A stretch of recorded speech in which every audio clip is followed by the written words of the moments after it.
Good afternoon again, everyone. Good afternoon. Good afternoon po. Yan. Okay. So, it is actually a rainy afternoon here in Bataan. Medyo maulan po sa labas, kaya medyo natatakot po ako sa internet connection. So, yan po. Pero medyo stable naman po siya. Tinitingnan ko po talaga kung nagre-red blink yung yung aming router. Anyway, so, before we actually start, I have a few housekeeping notes to make. Um, and that is, first, I would like to seek your cooperation in completing the evaluation form. The link will be posted in our chat box. That's actually can be found at the here. Yan, sa baba po ng natin. Pwede natin i-click. Ayan, nandiyan na po siya sa ating pong right side ng ating screen. So if you're using a laptop, hindi ko lang po alam kung paano po yung kanya pong features kapag po if you're using a cellphone. Okay? And we would really appreciate it if you could actually complete the evaluation within 24 hours and provide us with your feedbacks for us to be able to improve our succeeding events. Second, kindly turn off your microphone while the webinar is ongoing. You may or may not open your camera. And for the organization to be able to recognize your participation in this webinar, kindly key in or type in the chat box the acronym of your institution to be followed by your last name, comma, and then your first name. Like for example, PNU Flordeliz, comma, Edessa. Parang ganun po. Okay? Okay. So, before we start, let's have a short prayer to be followed by our national anthem. Tingnan po.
Grateful for this opportunity to gather together as a community despite the challenges we face each day. Yet you remained and gave us strength to carry on the responsibilities of bearing intelligence and using them for better purposes.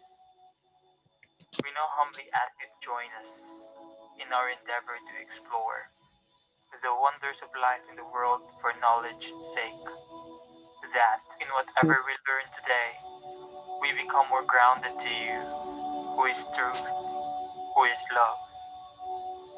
We pray that you bless our speakers, the fount of your infinite knowledge, that they can share something worthwhile despite the limited time we have. They can channel all they know and share to us the beauty and truth of living as your child. We pray that you guide our participants, the seekers of your boundless knowledge, that they may continue to persevere in the search and be deemed worthy to share what they learned from today's session. Sanctify us, O Lord, not because we are worthy of it, but because we believe in your love and mercy, that at the end of the day, we can take home something that's amazing and meaningful. This we ask and pray through Christ our Lord. Amen.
Mga kababayan, ang pambansang awit ng Pilipinas.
Ayan.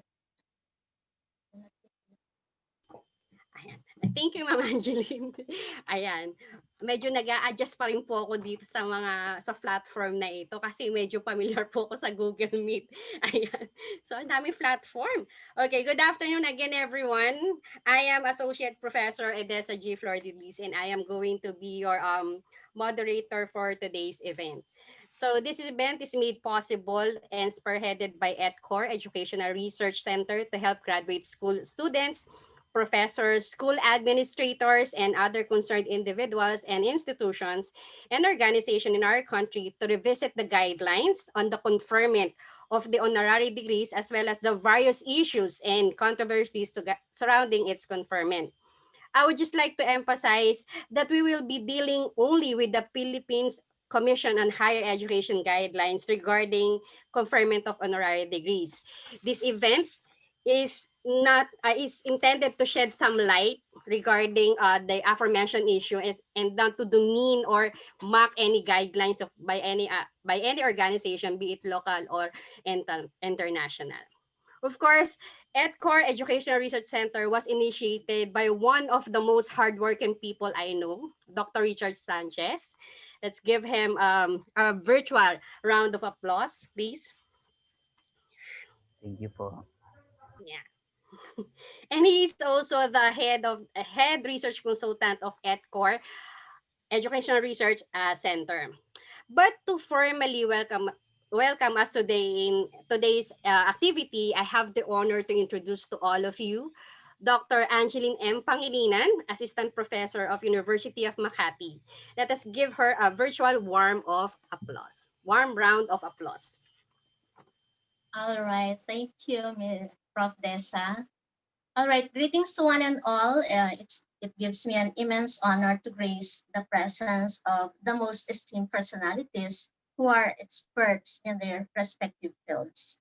In behalf of ETCOR, I would like to express my heartfelt gratitude to all of you who are sincerely committed to this event to make it a success. This event would have been impossible without the support of each and everyone present here. I hope you agree with me that webinars are organized and conducted for the general audience to gain insight and information that would remain effective in their lives, exercises, and works. For this particular session's topic for discussion, which will be delivered to us by our esteemed speaker, is entitled Preserving the Honor of the Honoris Causa, Revisiting the Guidelines on the Conferment of Honorary Degrees. Through this seminar, we will be given a platform to revisit our regulations and identify their salient features in concurrence to the guidelines to be observed as prescribed by the Commission on Higher Education or CHED Philippines. I ensure that the webinar will be profitable and fruitful to everyone present here. Once again, in behalf of EDCOR, welcome one and all. Thank you, Dr. Pangilinan, for that heartwarming welcome message and for the initial enlightening of the topic to be discussed for today. So for all of us to be well acquainted with our discussion, let's have a rerun of the topics to be covered in this webinar. First topic will focus on the guidelines of the Philippine Commission on Higher Education. This is to be followed by the issues and controversies in the conferment of honorary degrees. And lastly, to culminate the first two topics, our speaker will discuss how to preserve the honor in the conferment of honorary degrees in the midst of various issues and controversies.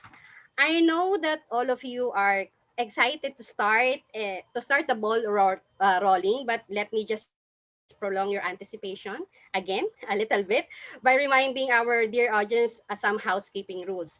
Again, you can key in or type in any clarification or question while the talk is ongoing, but it will be only entertained during the Q&A segment. Don't worry, I am tasked to take note of each and every queries in the chat box so that our speaker can actually answer them later on.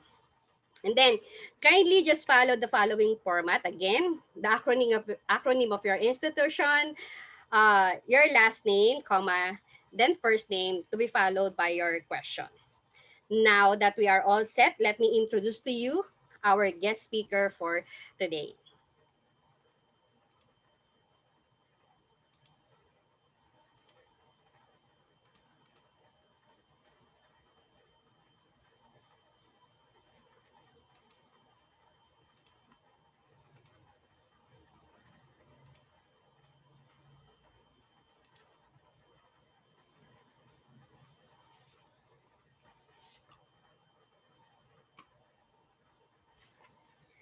Okay.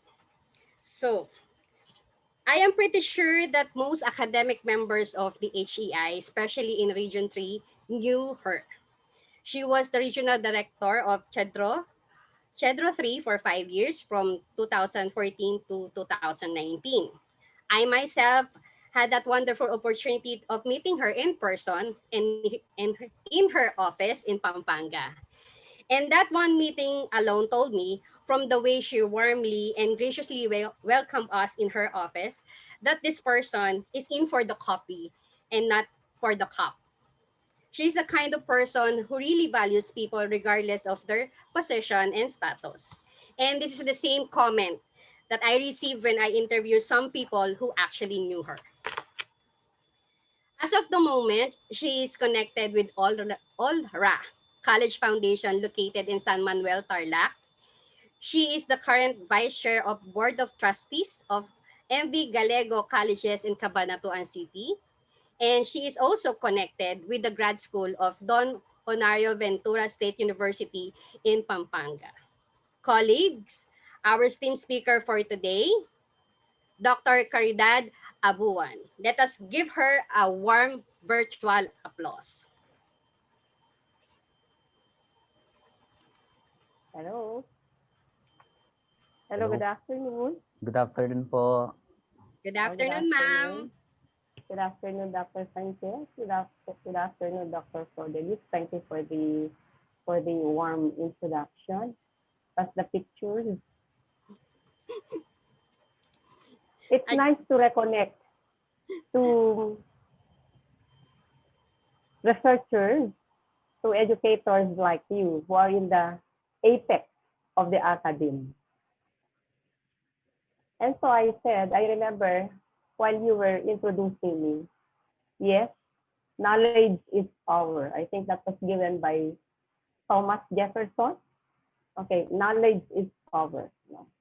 So in your prayer a while ago, you said that you are going, hopefully, that you can bring home something when you get out from this room. No? All right. Either something that will confuse you or that will clarify what are in your mind. Okay, may I elaborate something that will confuse you? You know, when you are confused, there are advantages. There are advantages, I should say. It's advantageous for a person to be confused. But let us not remain there. Let us not remain there. We have to get out, all right, and be clarified, or that there should be light in the confusion. Okay, so first, thank you for inviting me here. It's an honor. And if Dr. Wendell Cabrera is in the room, thank you, Dr. Wendell. He was the one who first gave me the how to call that, the initial invitation. What about talking with some group of people, like people from DepEd? And I said, readily, I said, yes, why not? No? Okay. So this is a big day for all of us. Actually, I have looked forward to seeing all of you via the web, no? All right, and to listening to your reaction, if there are. All right, I hope there will be a reaction, and I'm going to ask you to respond to such reaction. Okay, as pointed out, what I'm going to give to you is the Philippine setting on the conferment of honorary doctorate degrees. Please take note, doctorate degrees. And what is the body that will confer the honorary doctorate degree? By higher education institution in the Philippines. So may I scope and delimitation? It is the Philippine setting. Another scope and delimitation based on my experience. So I'll be, if there are questions, for example, about the grant of Honoris Causa, okay, then I can share with you my experiences as witnesses, as one of the witnesses, I should say, and as a member of the the body that confirms such a prestigious title. Okay, so we have set the delimitation. We are not talking here of how other countries confer their honorary degrees. It is as. All right, it is as. Okay, so first, I mentioned here revisiting the guidelines. Okay, we are going to revisit. So we visit it again and see if there are still cobwebs in the guidelines. By the way, as an advanced information, the Commission on Higher Education is having some consultation meetings. I happen to be one of the participants in the consultation, no? Okay, on the revised CMO, so it's the revised of the revised, no? Because they are revisiting the CMO so that we can, what is the purpose? All right, so that we can, the integrity of this of giving of honorary degrees will continue to be sustained, no? Okay, but I will not talk much about that. So let us see what is the reference we have right now. It's CMO number 53, series of 2012. And what is honoris causa? Okay, we know it's a Latin words, I should say, for the sake of honor. It is an extraordinary academic degree awarded to an eminent individual who may be an alumnus or one who has never been connected with the awarding institution. Now, extraordinary. So it's beyond what is ordinary when you say extraordinary. Now, if we are going to see a keyword here, eminent. What is meant by eminent? I remember Cardinal Tagle, we call him eminent. He's eminent. No? Okay. When we talk of eminent individual, from the dictionary, when you are, what is the meaning of eminent? Distinguished. It's striking, remarkable. These are few meanings of the word eminent. So this individual, to this individual who will be awarded, he must be or she must be distinguished. He or she must be remarkable. And he could be a graduate of the institution giving the honorary degree, or somebody who is not connected with the institution, who is not a graduate with this institution. Now, in my experience, who are those eminent people who have been awarded honorary graduate degrees? Now, usually, schools, colleges, universities, I should say, award them during their graduation ceremonies. Or it could be, there is a convocation for this purpose. And based on my experience, let me see, former Senator Villar, I have witnessed his conferment in one of the universities in Region 1, particularly in the Wag City. Another one, Mr. C. Okay, one of the schools here in Region 1 awarded him. The former editor and writer, for example, of Banawag Magazine. Okay, he was also awarded. So there are people who have been awarded by institutions this honorary degree, no? So take note, there is number 2. The giving of honorary degrees must be consistent with the institution's mission and values. Of course, when you talk of mission, all right, we have the VMGOs, no, and the values of the institution. The honorary doctorate degree shall be awarded in recognition of an individual's meritorious contribution to what? To the advancement of a field in a particular discipline. through exemplary accomplishment in instruction, research, and practice, and his or her personal humanitarian accomplishment and contribution to the institution and society rather than as a result of academic matriculation and study. So there are two words there, no? Okay. Meritorious. Exemplary. Exemplary accomplishment.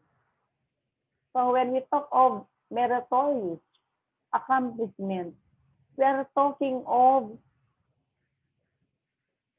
output that deserve honor, accomplishments that are laudable, that deserve respect or esteem. So the criteria are very much loaded with descriptive adjectives. So it is not anyone who deserves it. You have to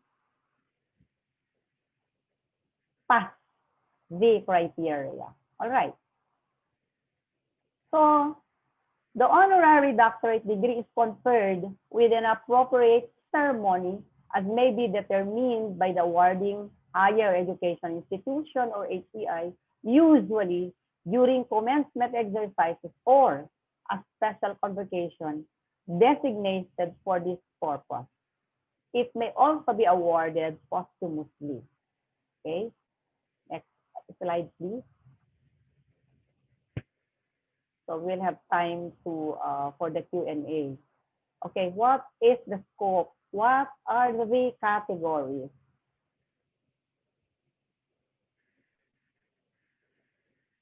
Now, any of the following honorary doctorate degrees with corresponding description and preferred recipients shall be awarded by a recognized, again, there is an adjective there again, awarded by a recognized and deserving private or public higher education institution. So it could be state universities and colleges. It could be local universities. And it could be private, a private higher education institution. But you should be deserving. All right, next slide, please. Yan. So what are these awards? Doctor of Fine Arts, or alternately or interchangeably, all right, Doctor of Music, Muse, no? Okay, can be interchangeably awarded to individuals whose exemplary performance, again, the word exemplary, commendable, serving as a model, no? Creative work, scholarly outputs, and productive advocacy in the field of performing and visual arts have brought honor and distinction to the institution and the country at large, as well as contributed to significant advancement to his or her particular field. Can a researcher be awarded? Dr. Sanchez, yes, why not? No? Okay, who knows? You might, the group or some of you here might be recommended, no? All right, two. Oftentimes, Doctor of Humanities. Okay, this is the most taught honorary degree. Doctor of Humanities or HD, or alternatively, Doctor of Humane Letters, DHUM, L, is given in recognition of an achievement in humanities for productive advocacy and for philanthropic work to honor contributions to society in general. So, former President Macapagal Arroyo was conferred Doctor of Humanities. All right, next, please. Doctor of Laws is awarded to outstanding citizens who are lawyers, politicians, public servants, and statesmen who have contributed so much to and distinguish themselves in international understanding, leadership, and the rule of law. So you see, it's so difficult to get this honorary degree. No? Number 4, Doctor of Literature. Lit, D period, is awarded to individuals who have been widely published, who have conducted a large amount of research in their field of humanities, has built a well-attested or authenticated oral and documented body of literary work. And the next, please. We have Doctor of Pedagogy. D period, Ped period. So who can be awarded under this category? To outstanding practitioners and exponents who have advanced the frontiers of the science and art of pedagogy. So when we talk of pedagogy, instruction, no? And next, Doctor of Public Administration, DPA. Yeah, I think former Senator Villar was awarded DPA. It's awarded to individuals who have distinguished themselves in and contributed so much to the management and administration of public services. And number 7, Doctor of Science is awarded to individuals who have gained eminence or have conducted a vast amount of science-related research. So take note, vast amount. So if you have only 2, you cannot be qualified. Vast amount of science-related research to be considered a credit to a particular field of science. And next, do we have some more, Dr. Des? No more. So the policies in the conferment of Honoris Causa has only 7 categories. Doctor of Fine Arts or Doctor of Music, Doctor of Humanities, Doctor of Law, Doctor of Literature, Doctor of Pedagogy, Doctor of Public Administration, Doctor of Science. So there might be some questions later on in that regard. Okay, so what should be the qualifications of, or what are the requirements of institutions to award such honorary degrees? Number 1, the higher education institution that shall award an honorary doctorate degree must meet the following requirements. 1, must have existed as a higher education institution for a period of at least 25 years. 25 years. Number 2, must have a well-acknowledged academic reputation and institutional values and mission as adjudged by CHED. So it is CHED that will qualify whether or not the institution can confer an honorary doctorate degree. Next, please take note It is CHED, not DepEd. Okay? Why? You can ask me afterwards. Okay. I'll just, creating some, how do you call this? I just want to stipulate you, no? Take note, it's not DepEd, not CHED. It's not DepEd, it is CHED. Okay. Next. Now, let us see the requirements. Who can receive such a prestigious award? It is indeed a prestigious award. Number one, but you might tell me that depends upon the higher education institution. Okay. So, for recipients or honorand, okay, honorary doctorate degree shall be awarded only to individuals with at least baccalaureate degree or its equivalent. Okay, so for example, you're an ALF graduate. Then, but there is no ALF for baccalaureate. Diba? There is no ALF for baccalaureate. So hindi pala, no? Okay. But there is an exception. And there was a debate here, no? You remember, I don't know if you are aware of that, of this. Senator Manny Pacquiao was conferred, I don't know how many years ago, an honorary degree, doctor of kinesthetics, no? Okay, in one of the institutions in the South. I don't know if South or in the South. Okay, and there was a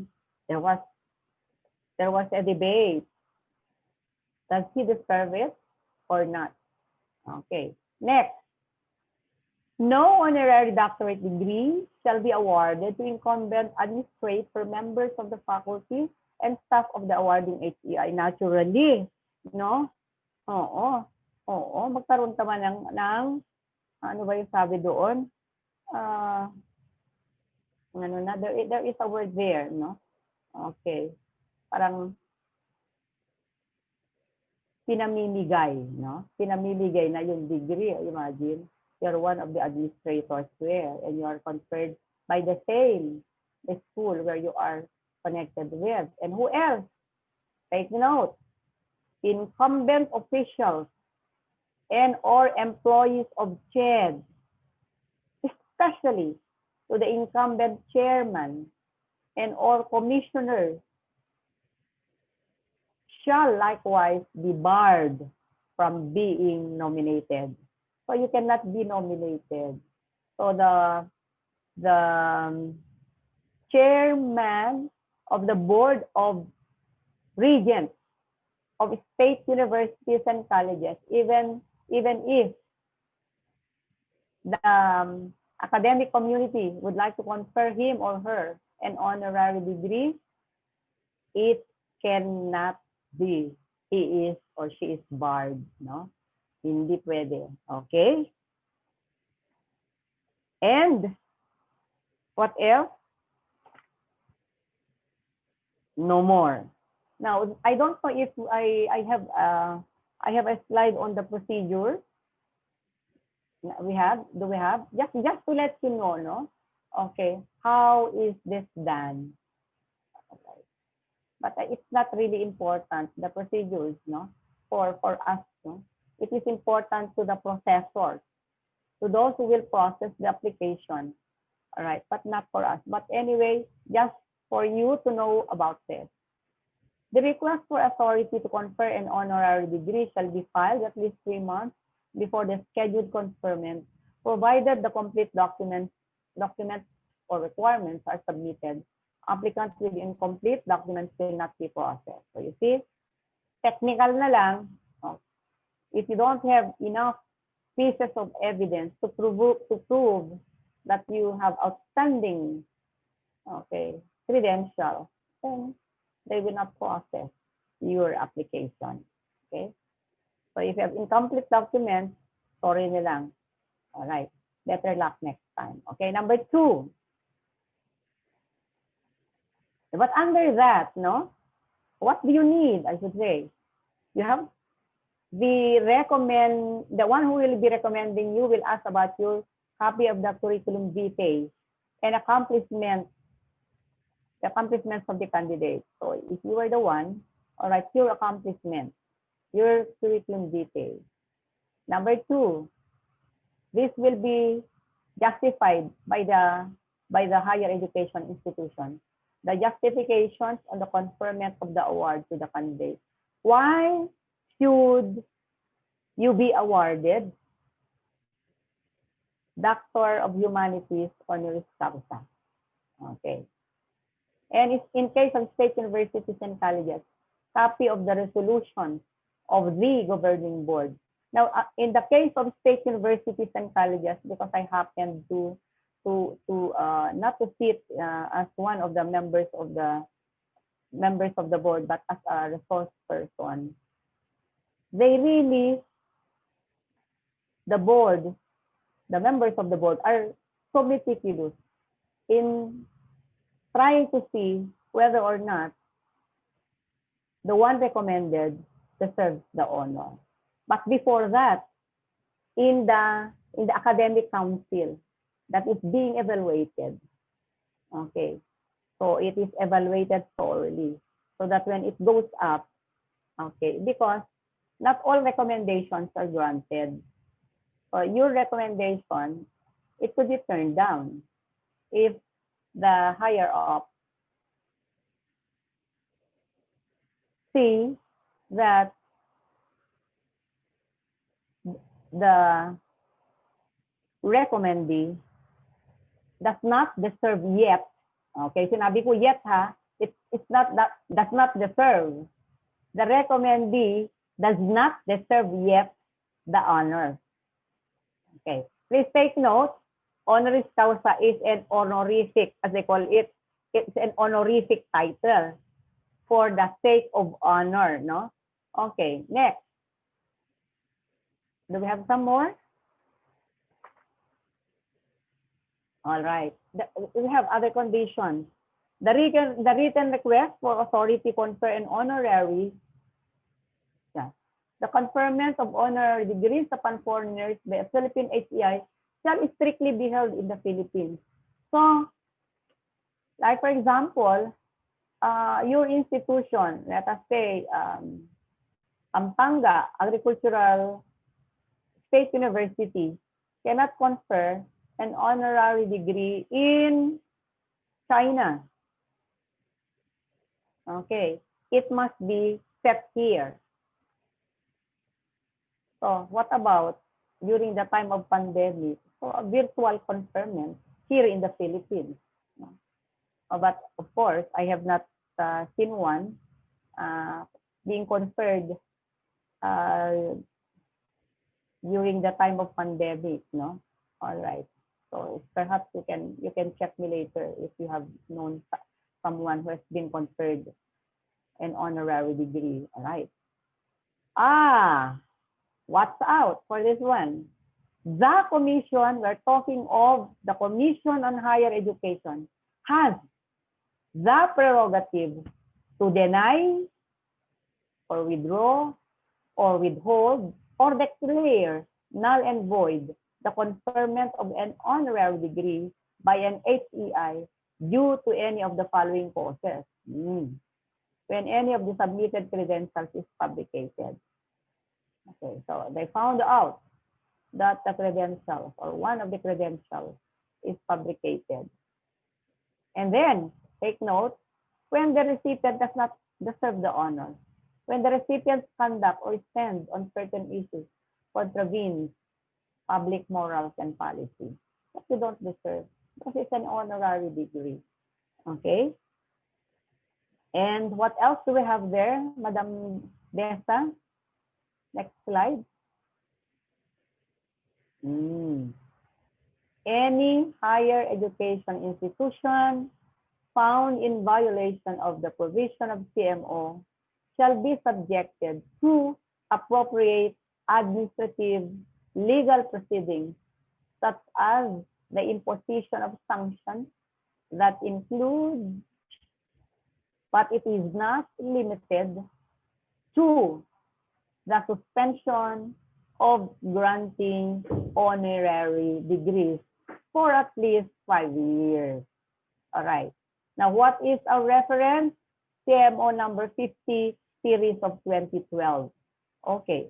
Now, please take note, but before that, let us finish the whole slide, Dr. Edessa, please. Let us finish the whole slide. Okay. All right. So, but of course, I have some ad-libs afterwards. No? So, thank you. Merry Christmas and Happy New Year. Okay. Now, let me continue.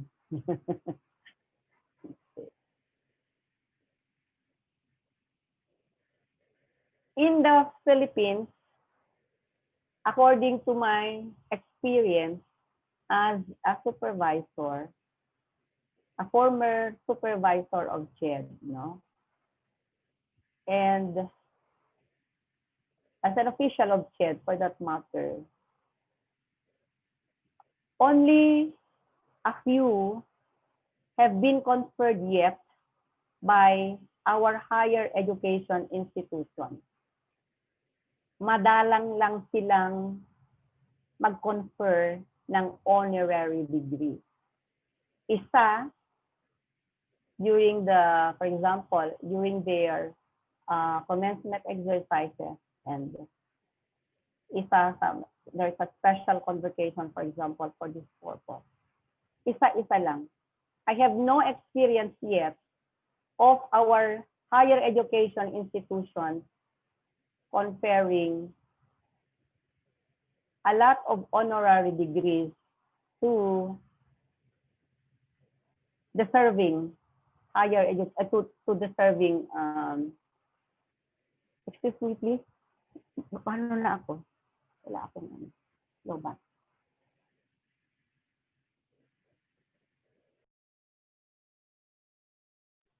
So I have not experienced that yet. So I was trying to see how many have been conferred honorary degrees, for example. No?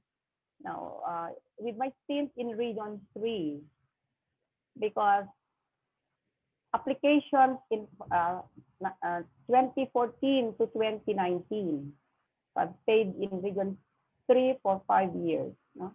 Okay. Higher education institutions apply to us,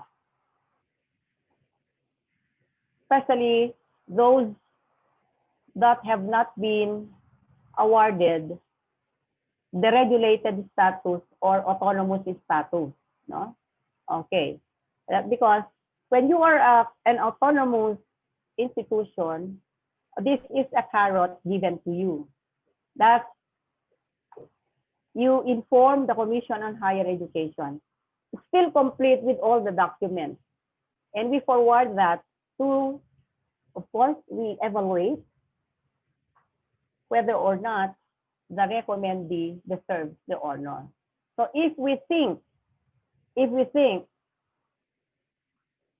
he has meritorious accomplishment or he has contributed meritoriously in instruction, in research, in the practice of the profession, and so on, in science, for example, then we forward it to the Commission on Higher Education. And the Commission on Higher Education still evaluates it, even if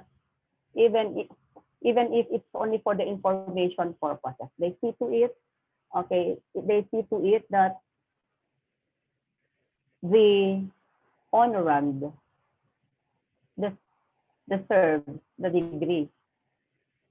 All right, and this will be communicated, of course, to the degree granting higher education institution. So, hindi pa ako nakakita na yung at a time na marami. Hindi pa. Isa, in a year, isa o dalawa lang. Okay. And for example, the coming year, baka wala. Kasi they are also very strict, no? They're also very strict in scouting for those who have meritorious accomplishments, those eminent persons, those persons with commendable output or contributions to society. So, masyado tayong mahigpit. So, what I'm trying to drive at now is, how do we preserve the honor in the grant of honoris causa? Number one, we have policies and guidelines. Like, for example, the CMO, it gives you the scope and the delimitation. It gives you the requirements. It gives you ideas on who should be conferred this honoris causa, this honorary degree. So it delimits, not everyone, okay, deserves to be conferred an honoris causa, a doctorate degree via honoris causa. What else? One moment, please.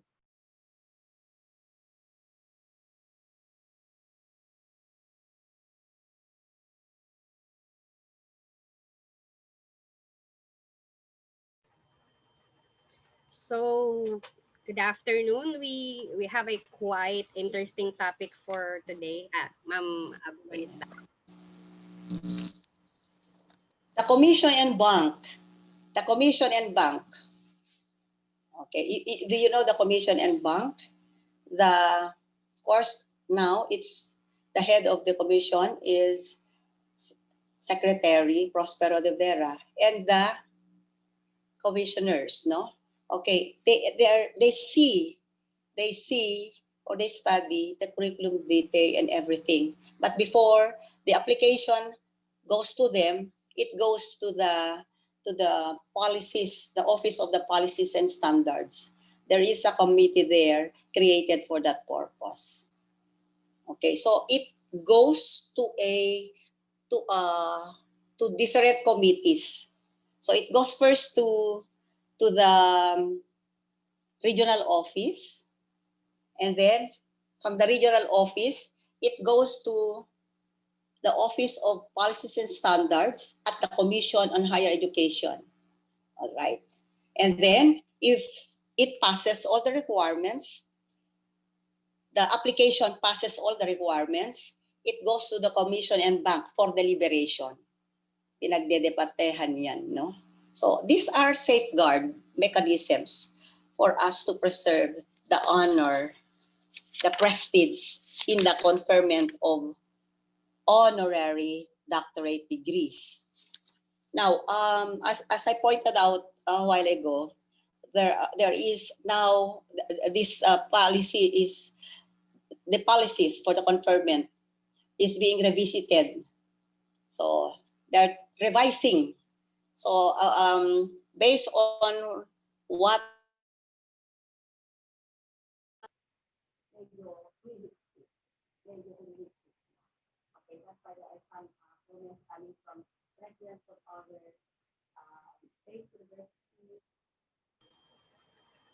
Hello, Dr. Abuan. I think there's something wrong with your microphone. there's something wrong. Okay na po.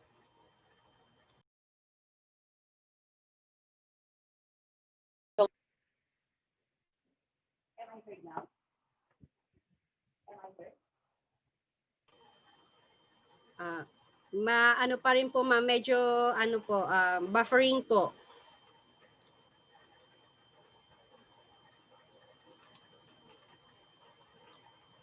Hello, ma'am?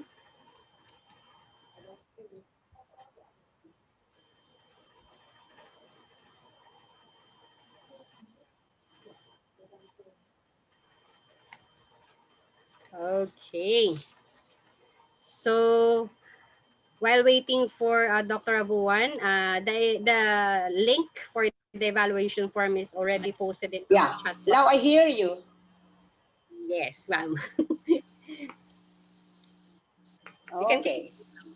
So I think we can proceed with the Q&A so that if there are things that they would like to be clarified, and if I am capable of responding, okay, then I will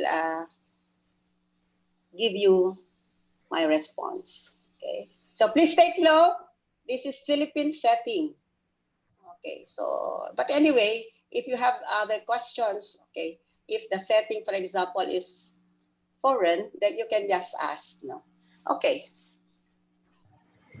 Okay, with that, our speaker already said that she is ready to answer your question. We already have several questions in our chat box. But before that, is there somebody who would like to personally ask some question to our speaker before I entertain the question that we have in our chat box? You can open your camera as you ask your questions para din po makita ko rin po kayo, namin kayo. Ayan. Si Dr. Romero po yata nagtataas ng kamay. Yes.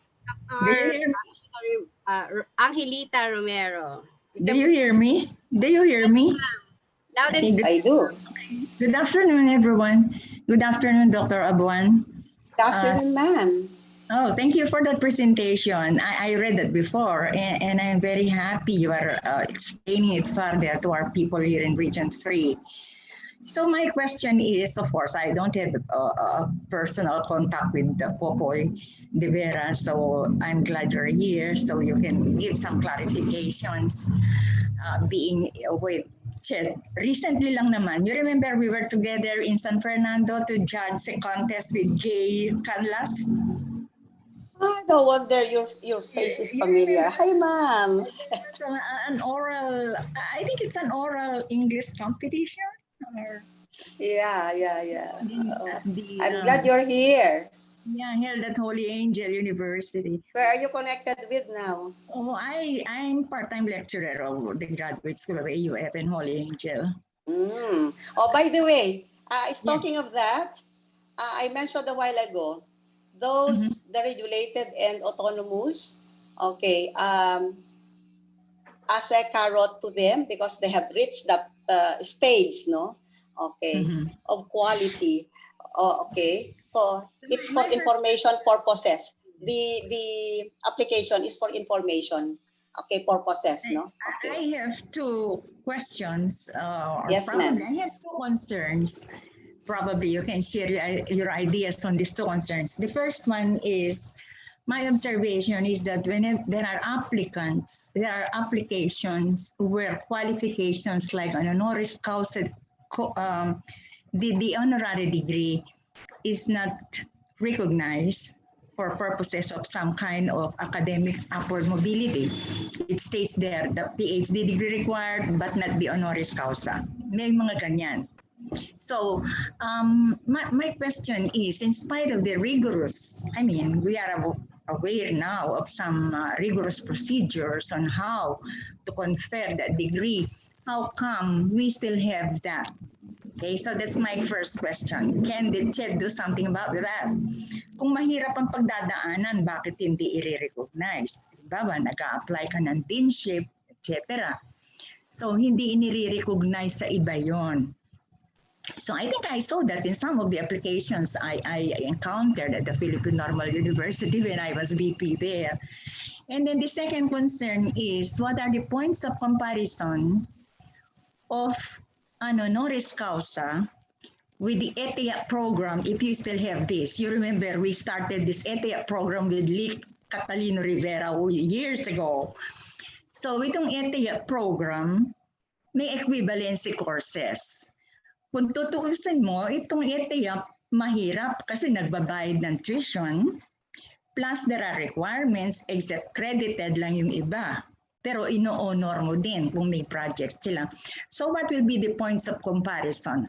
Will they be equated? Is one higher than the other? Or is one more reputable than the other? I would say. So probably you can just give us your ideas about the first one. Hindi ba pwede talaga sa mga promotion, yung honoris causa?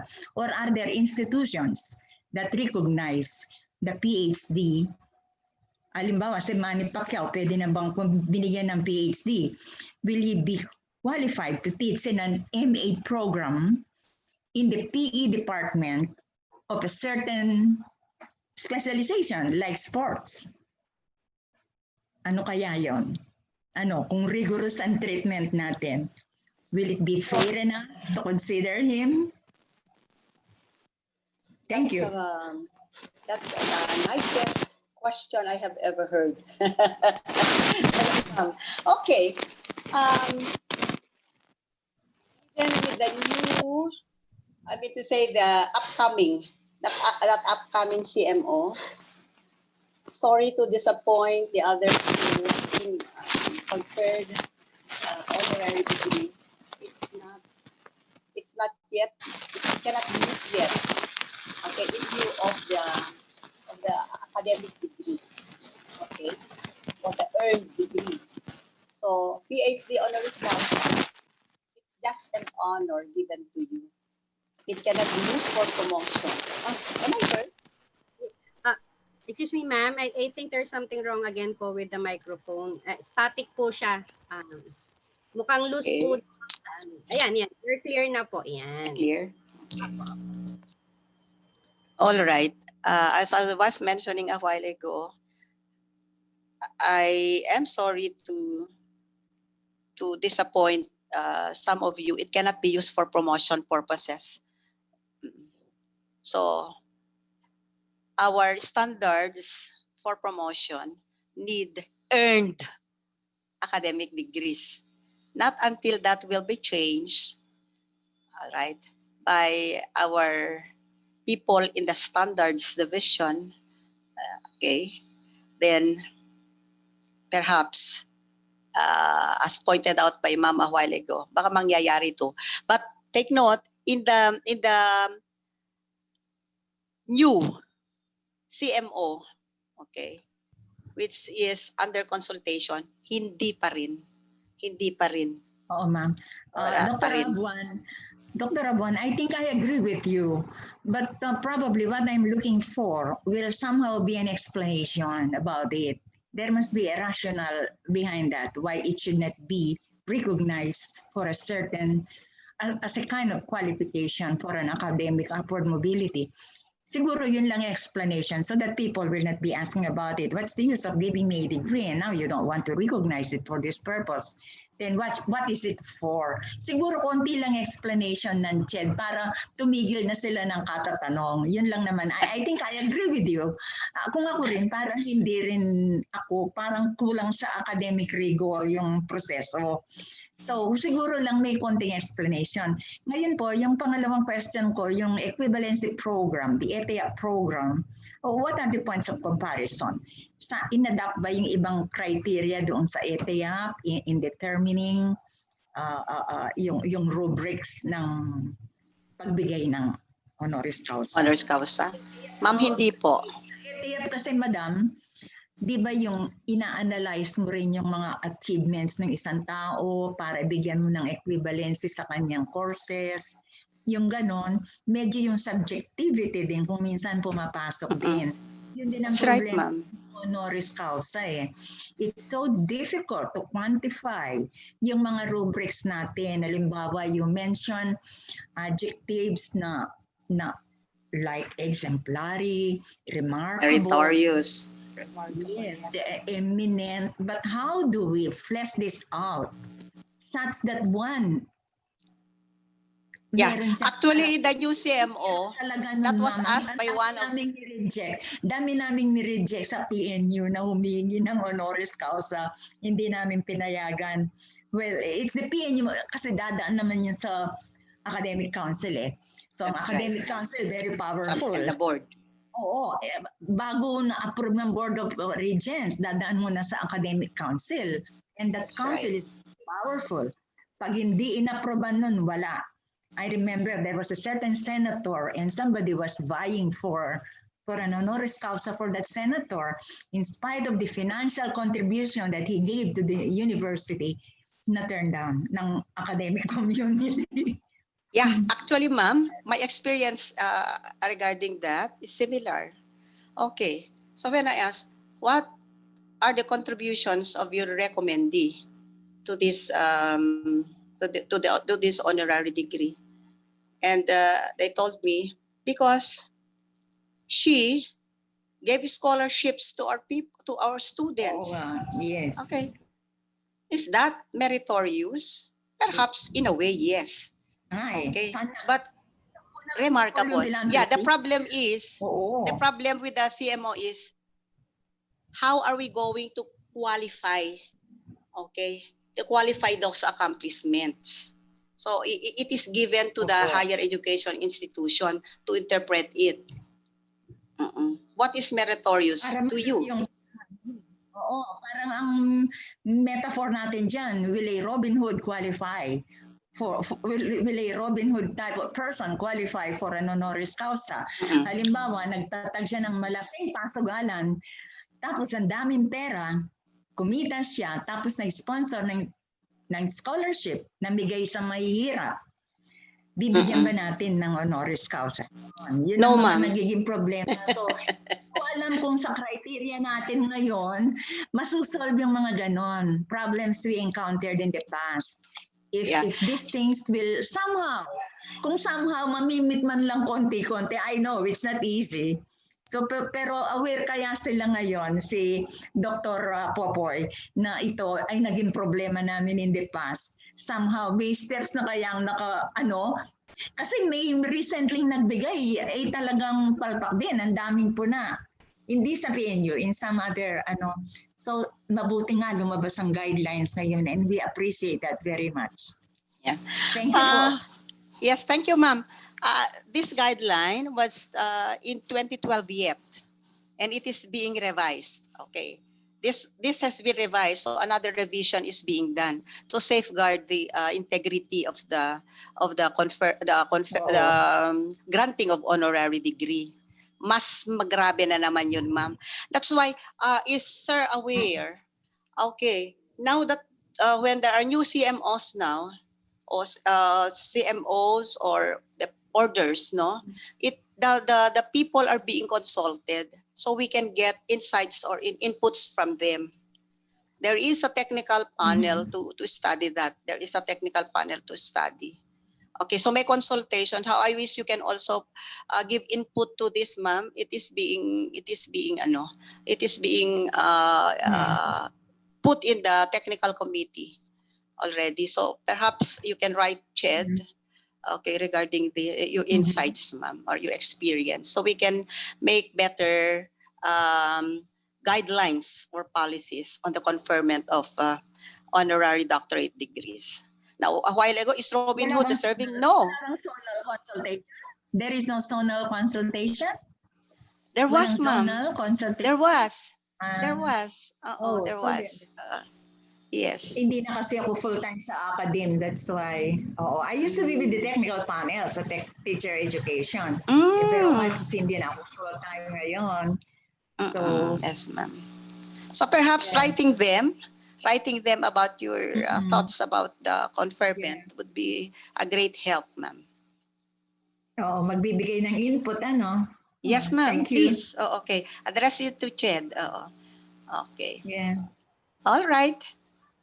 So Robin Hood definitely no, because we talk reputation, no? Okay. The end does not the means does not justify the end. The end does not justify the means. Okay, and vice versa. Okay. Thank you, ma'am. Thank you. I wonder what's this apple here in the screen. Yeah. Other questions? Ma'am, we'll see you again, mama.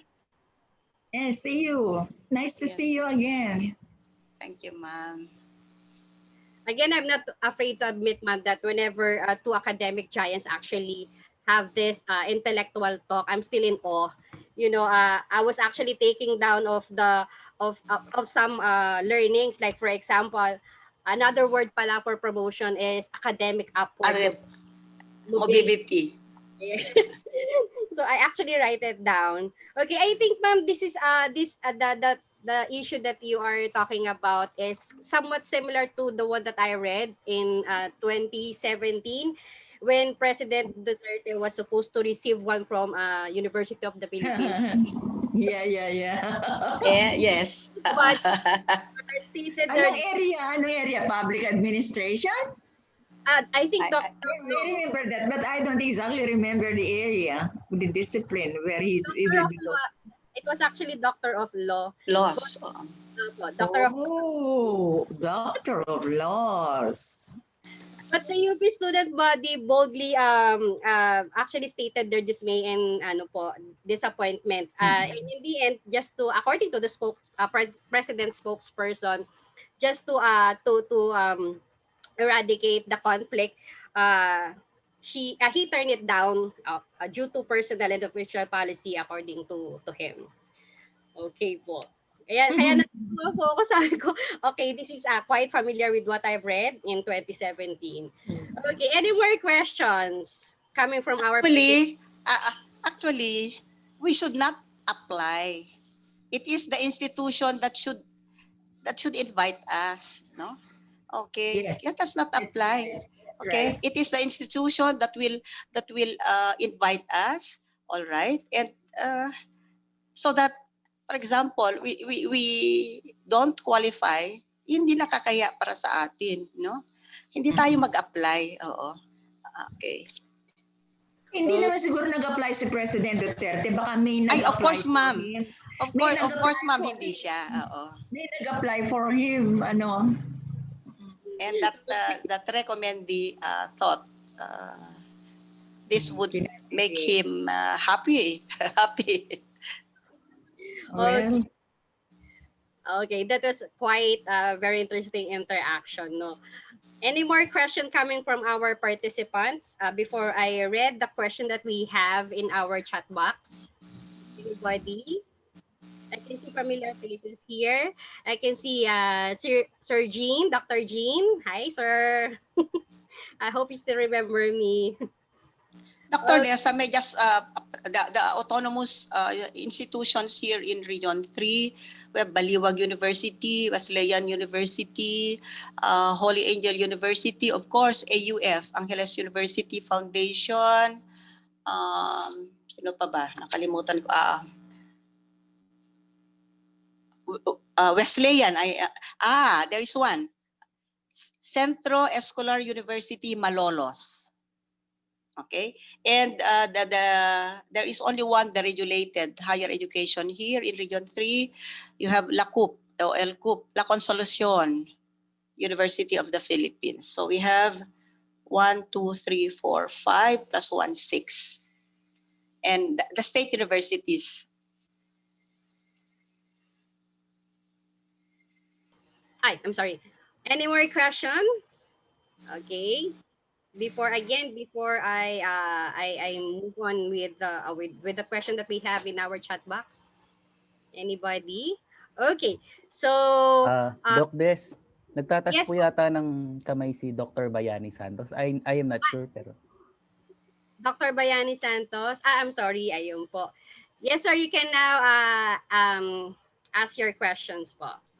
Actually, it's not a question, but I remember in the 1970s, a now defunct Ortañez University gave, or rather conferred, an honorary degree to Muhammad Ali. I think that boxer, and the Department of Education, I think, protested quietly. I don't know what happened to that conferment, because this is a case now of a deserving honoree, but the award was the conferment was coming from, I'm sorry to say it, an undeserving institution. The institution was riding on the popularity of Muhammad Ali, and was trying to ride, take a ride with the worldwide fame of Muhammad Ali. And this is the case with many conferments, as those that are based on philanthropy, as well as I think one of the possible means by which the shed would prevent this from happening is by coming up with a clearly defined negative list of what should not be a basis of a conferment. And philanthropy definitely should not be, because uh, they could probably confer on an award of recognition to a donee, or someone who is a donor, but not an academic degree. On the other hand, I believe that such intellectuals like Nick Joaquin, for example, Mm. who is a mere high school graduate from Mapa High School, uh, whose encyclopedic knowledge of Philippine culture and history definitely would deserve a doctorate degree, even if he does not even have a college title, an undergrad title. And I do not believe that he should anyone like Nick Joaquin should not be granted or should not be honored with an appointment or a promotion on the basis of such a doctorate degree that is very well deserved. There are many such kinds of personnel. I mean, we have, for example, Ismael Bernal, Lino Broca. I mean, these is people, or the example of Ricky Lee, who is a doyong of, who is a dean of screenwriting himself, a very good writer, and probably would even be a man of intellectual words. Many times many times the kind of many academics we have. We have Renon Inochka Rosca. That's another writer whose mind is the equivalent of probably 10 English departments of an ordinary university. So I believe we must be very definite on the standards that we have for an honorary degree, particularly for the doctorate. That's all. Thank you. I'm just giving a reaction. Thank you. Santos, perhaps they deserve Doctor of Literature. Yes. Mhm. Nick Joaquin, for example. Yes. He's just a high school graduate, but the encyclopedic mind, the writing ability. I mean, not one of the ordinary doctorate graduates who would be an equal of Nick. And if he's, for example, given a doctorate degree, that degree should merit a recognition for promotion. So, what I'm trying to say really as a reaction is, I think it should be, but I mean, after considering the strictures with which such a conferment should be given, I think it should be recognized as an input for academic mobility. That's all. Thank you. Thank you. Thank you, sir. Or exception to the policies. Okay, because the policy right now is at least you should be a baccalaureate degree holder. Okay. Yes. May I say something? Yes, Mama Alita. Pwede, can I? May I? In response to the gentleman's comment. And now I see, medyo na-enlighten ako, Dr. Abuan, from the remarks of the gentleman. Now I see some difference. I see an angle why an honoris causa will not be given much point for an upward academic mobility. Because if you earn a degree, the conventional way, a PhD or an EDT, the scholarship is rigorous na dadaanan mo. And if you are a PhD holder, you are expected to be good in research. You must have a working knowledge of research. You must be able to teach research in a way. It's not enough that you know in depth your area of discipline. Halimbawa, ikaw ay nasa linguistics. Marami kang alam sa linguistics. Pero kailangan maalam ka pa rin mag-conduct ng research, inspire people to do research so that the knowledge in that area mag-grow further. Siguro, kanya ang mga PhD, MA graduates, may statistics pang kinukuha. Di ba? May research in the behavioral sciences, may courses in academic writing, how to write a proposal, na pwedeng hindi nakukunin ng bibigyan ng honoris causa. So siguro isang difference yon. Kanya siguro kung minsan yung kagawian natin ngayon, pag ang PhD ka ng honoris causa, hindi masyadong katanggap-tanggap sa academe. Kasi pag PhD ka, there are more expectations if you will be in the academic community. Yun ang tingin ko. Kasi like, ang dami nga tapos like Conrado de Quiros. I'm a fan of Conrado de Quiros. Nawala na siya sa columnist ngayon sa Inquirer. Nagkasakit yata. Inimbita ko minsan sa PNU yan. Walang degree, walang BS degree. Pero ang galing-galing niya, di ba? If you remember him, Ateneo student siya. Sabi niya, ang interest ko philosophy, ang interest ko literature, bakit ako pinapakuha pa ng mathematics? So, ayaw kong kunin yon, sabi niya. So, magdagbasa siya ng nagbasa ng interest niya, and he turned out to be very good in what he read. Nade-devour niya lahat ng library sa kanila sa Bicol. He was a wide reader. Ang galing-galing niya sa column niya, a very critical mind siya. Pero walang bachelor's degree. Even Adrian Cristobal, walang degree. Patapos, pag natating sina Bill Gates yata and Steve Jobs, degree holder ba? Parang hindi rin yata natapos. Si Zuckerberg, binigyan ng lately ng degree ng university niya, hindi rin siya natapos noon. So, ang daming magagaling, pero sa akademya, hindi yata oobra nga yung hindi ka dumaan sa lahat ng courses na expected sa isang scholar sa isang university or academic community. So, yun lang, parang nakikita ko na nga yung bakit hindi masyadong tinatanggap sa promotion sa akademya yung honoris causa. But it's just as good kasi honorific yan eh. Okay, thank you. Basic requirements to be followed. At saka ibang requirements ng academic community, di ba? There must be basic requirements to be followed. Basic requirements. Okay? May I just add a few words? Sa Universidad ng Pilipinas po, you do not need a thesis to be an MA in literature. All what you can do. Yung din noon, may magaling na din doon na hindi MA. I forgot the name, sa literature siya. Do you remember him? Not quite. Writer Because siya, I've been, siya. pero hindi po 'yun ang pinatutungkulan ko. Ang pinatutungkulan ko po. Okay. Pwede na pong ang maging thesis mo ay isang nobela. Pero hindi defend mo pa rin. May proseso pa rin. I mean, of course, it will have to yes. undergo rigorous criticism.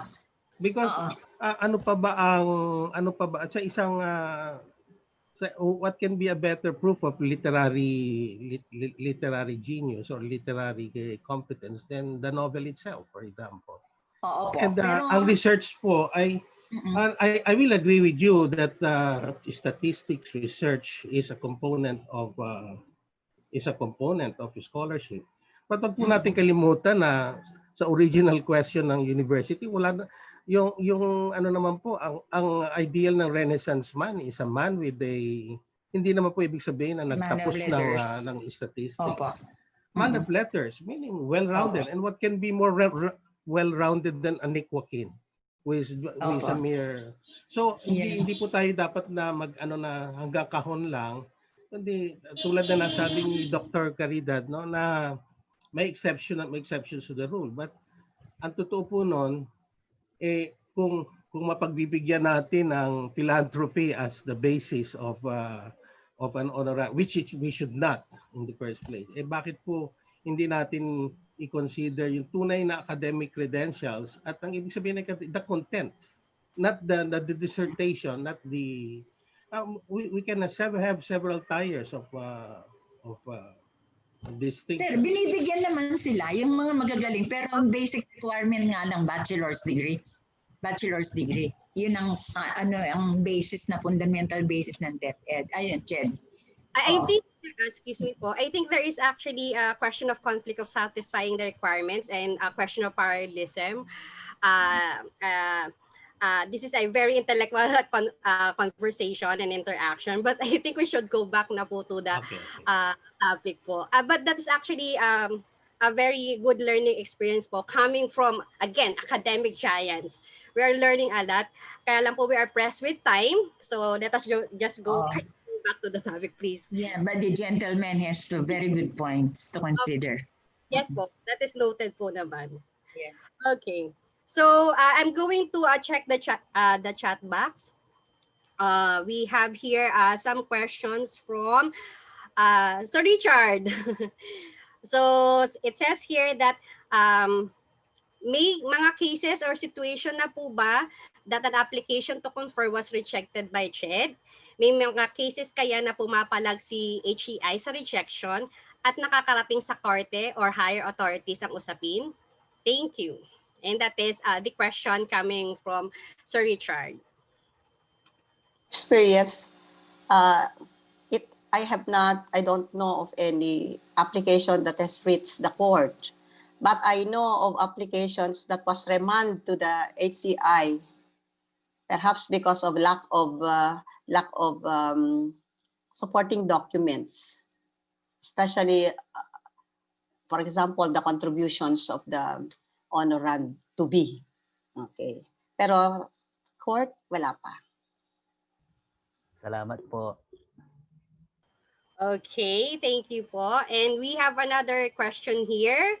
And do they consider or honor the international conferment? I mean, is it still applicable and recognizable in our country? I mean, probably what he's trying to say is that conferment from an international conferment, will it be recognized here in our country?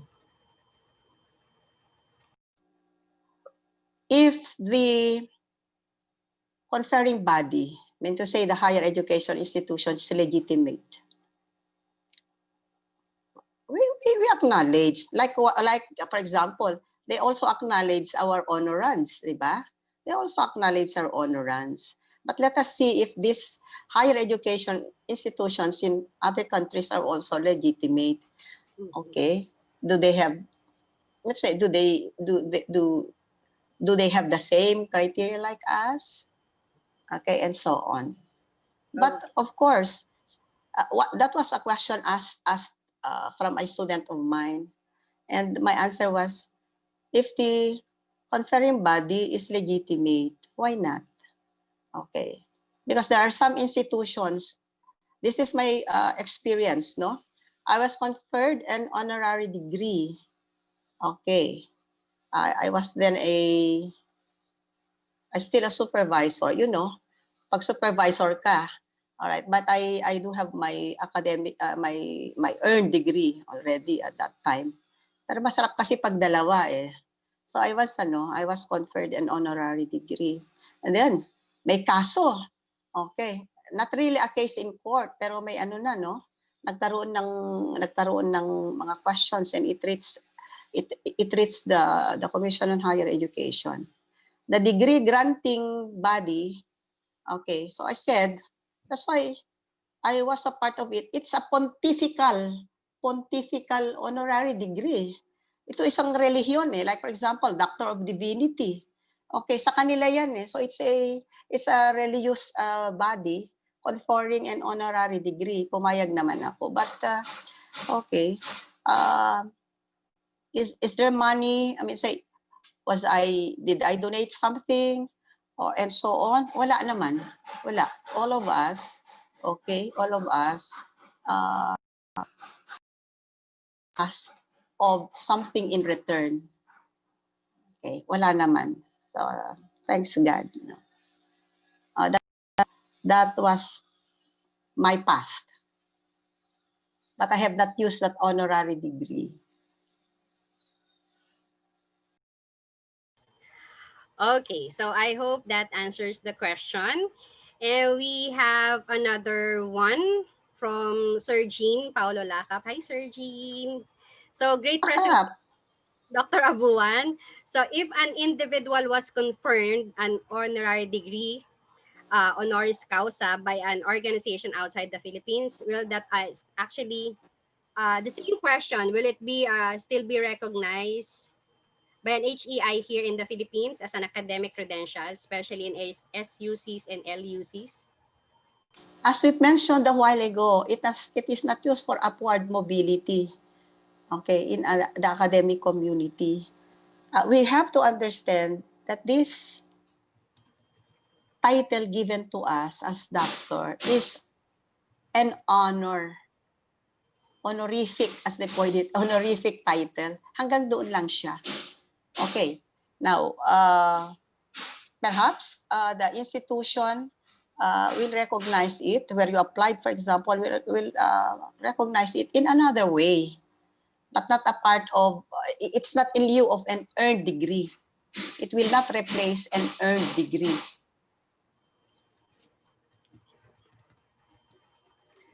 Doc Des, pwede pong magtanong ng impromptu. Okay, well, sure po, Dr. Hello po, Doc Caridad. Thank you. I-connect ko lang po dun sa natanong kanina ni Doc Chin tsaka yung isa pa na kung sa abroad po sila, mga international organizations, kung nare-recognize ba sila, you've answered po na for as long as legitimate po yung institution kahit na nasa abroad pa siya.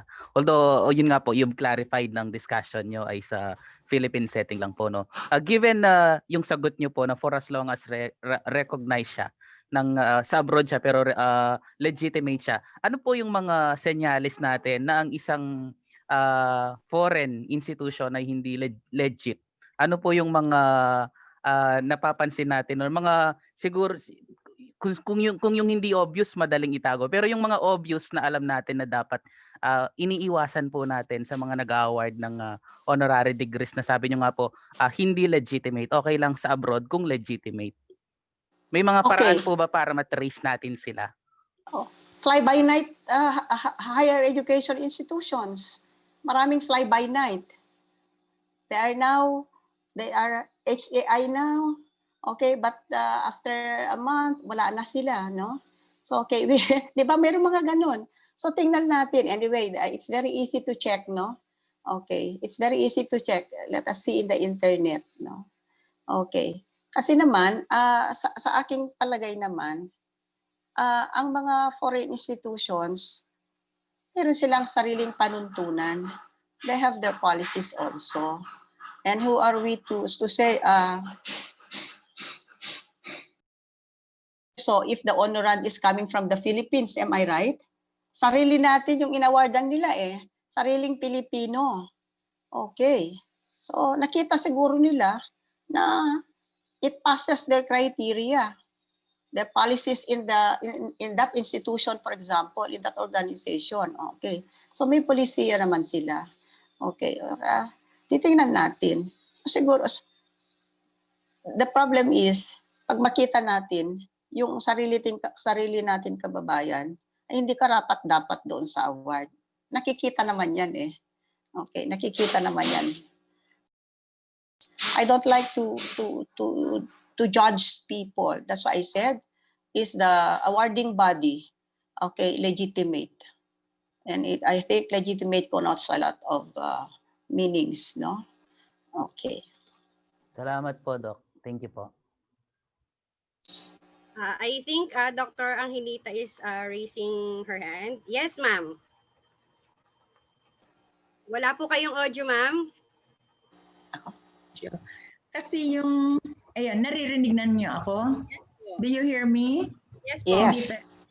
Kasi yung tanong kanina ni Dr. Lakap, ganito yung organization. I think we should not interchange organization with academic institution.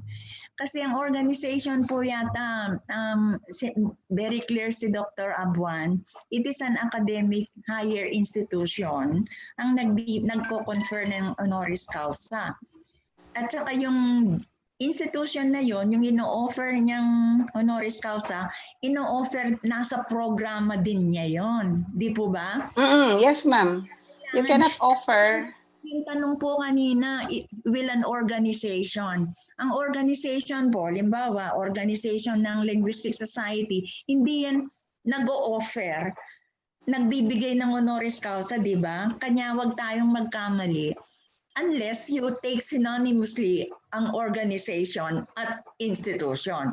Now, in this context, hindi natin pwedeng i-take synonymously, di ba?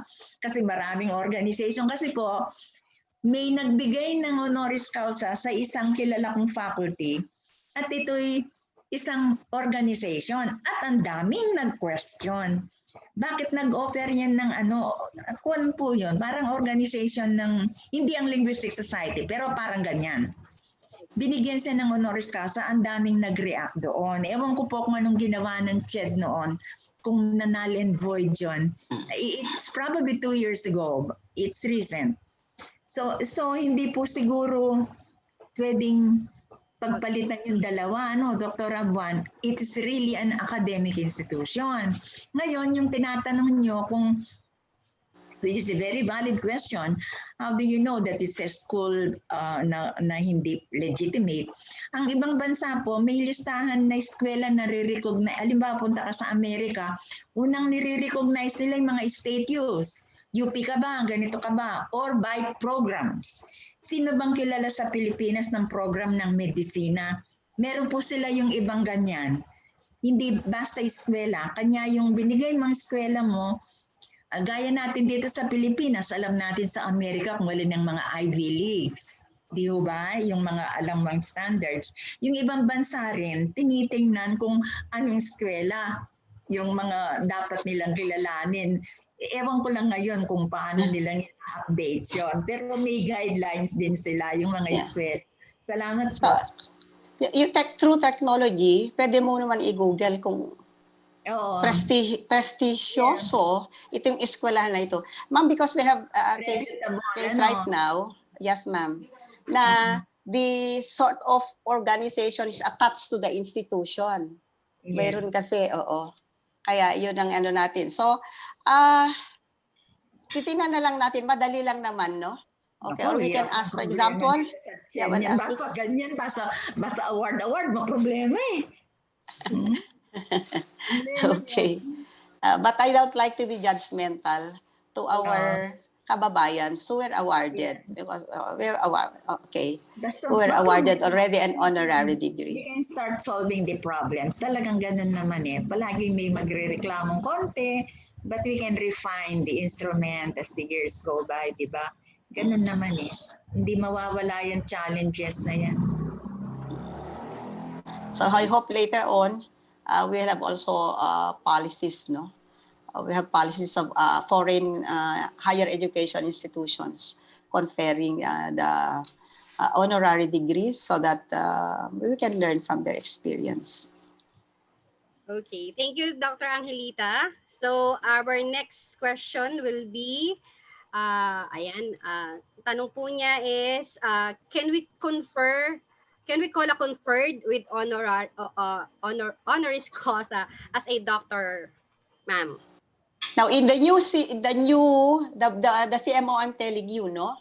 So, ilagay mo doon, halimbawa, Caridad, Abuan. Okay, and I am given, for example, Doctor of Humanities. So, pinalalagay nila na you're being a Doctor of Humanities is via honoris causa. So, pinapalagay nila. Now, I do not know what will happen because there are some people in the academy who do not like this. Kasi madedelimit naman. Pero pinapalagay para we will know who are those who earned the degree, a PhD degree or Doctor of Literature degree from those who earned it via honoris causa. So, pinapalagay. Attached to your name, no? So, hindi mo gagamitin yung doctor, okay, pero ilalagay mo doon, Doctor of Pedagogy, open and close, okay, honoris causa, on period causa, close parenthesis. Ito, it's being consulted, no? Okay, so titingnan natin kung ano ang mangyayari. Kasi right now, you cannot determine whether it is earned or it is via conferment, no? So, kasi ang daming, there's so many who are now using the word doctor, no? Okay. So, but in the new CMO, just to delimit siguro. So, let us see what will happen. Perhaps you can have ETCOR, Dr. Sanchez, will have another webinar like this, okay, for all of us to share the new revised to the revised, okay, Kung, the ah, latest. kung mapagbibigyan niyo po ulit kami, Doc, para po at least may continuation po. Not. Why not? Although, sige, maganda yan, but we can ask people from the CHED, kasi hindi naman na ako taga-commission per se, no? But we still belong. The moment you are in a higher education, we belong to the Commission on Yes, Higher Education. that's right. Whether Buti nga part-time or yung full-time. future First Lady, si Mrs. Biden, kinu-question yung title niyan, Doctor, ba't dinadala-dala pa siya? Doctor of Education kasi siya eh. Si Mrs. Biden, kinu-question ng columnist sa New York Times. Yeah, probably you have read that column. Ma'am, no, I have not. But I heard. Meron, New York Times, yes, they are questioning. Ba't dala-dala pa yung title niyan, Doctor? Masyado yung column design na nalulok down ng mga PhD sa education. That's why I said, who am I to judge? Those conferred with the honorary degrees. Yun earn pa yun, hindi honorary. Oh, yan, lalo pa pag-earn. Siya. Okay. All right. Yes, what else? Paul Regalario. I'm sorry, sir. So actually, this is not a question, but a comment. Thanks for the sharing po. I remember even the greatest thinker of the 20th century, no less than Albert Einstein, was granted PhD degree in Switzerland due to his remarkable discovery of molecules. Just a sharing po. And we have another question here from Sir Randolph. Yan. Allowed po ba ang mga private organizations dito sa Pinas na magbigay ng Honoris Causa na may tie-up sa ibang bansa like sa USA? Kasi I know some na 40 to 50K may doctor conferment na. Legit po ba yun? Naku, that is quite sensitive.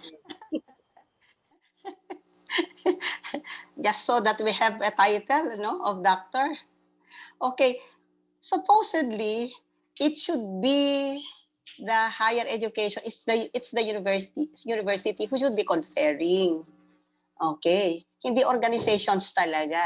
Okay, ganun din dito. Is it an organization that will confer? It's not. It's the higher education institution.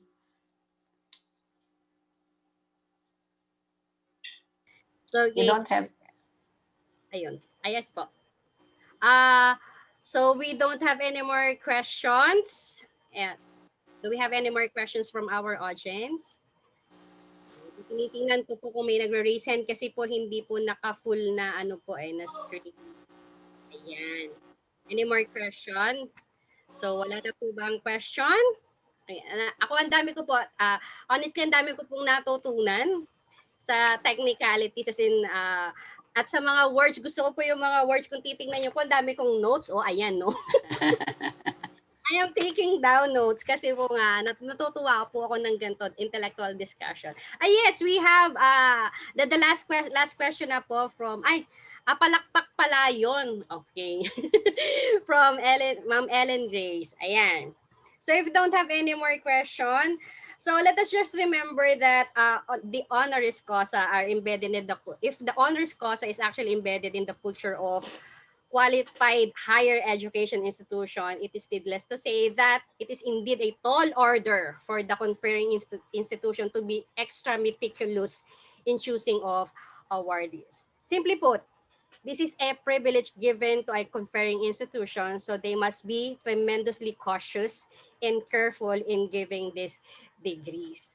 Ayan. And let us just always, naniniwala po talaga ako sa lahat ng conflict natin, let us always go back to the rules and the procedures and the requirement.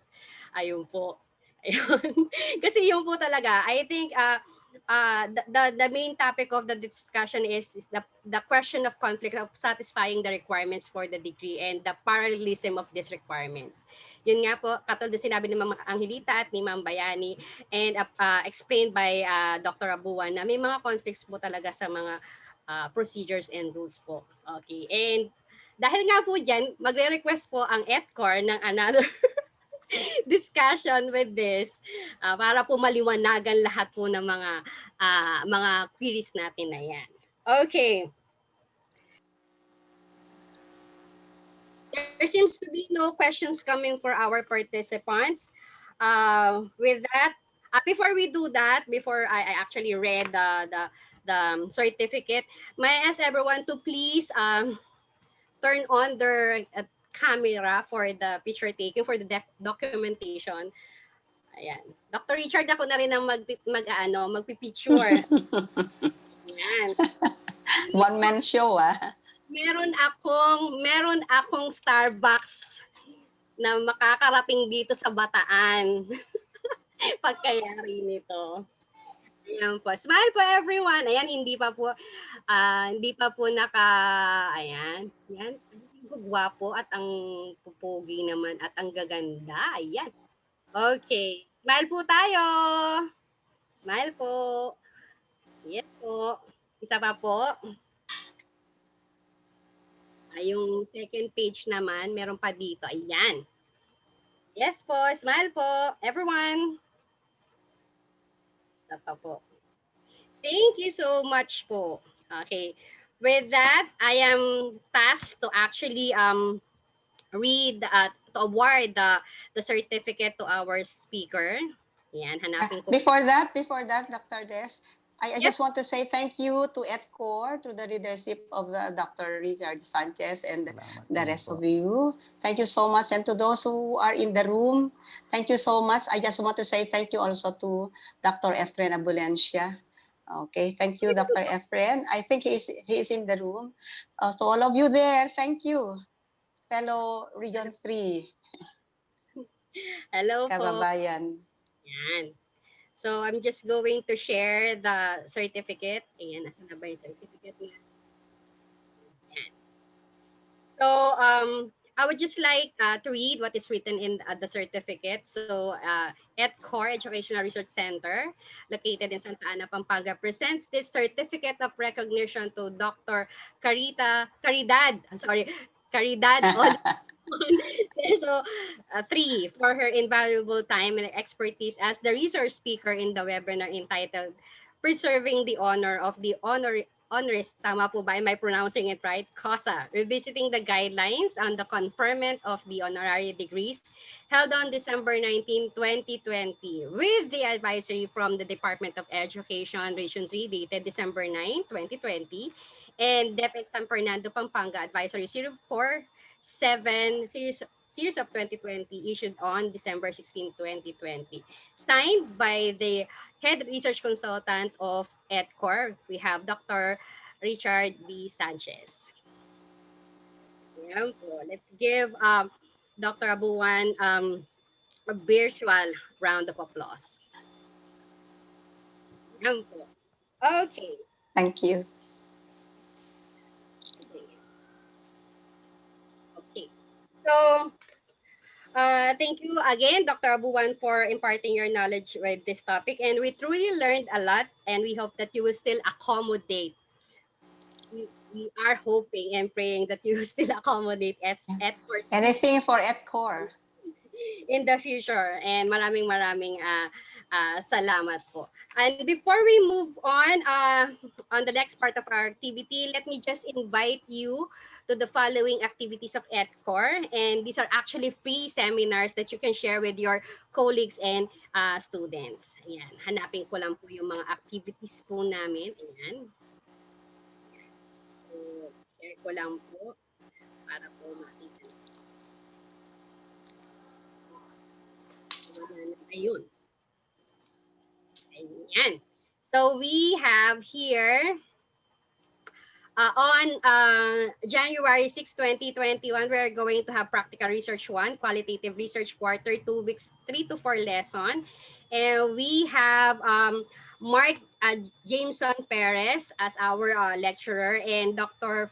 Fahad Salemdag as our moderator. That will be on January 6, 2021. Again, these are free webinar for grades 11 and 12.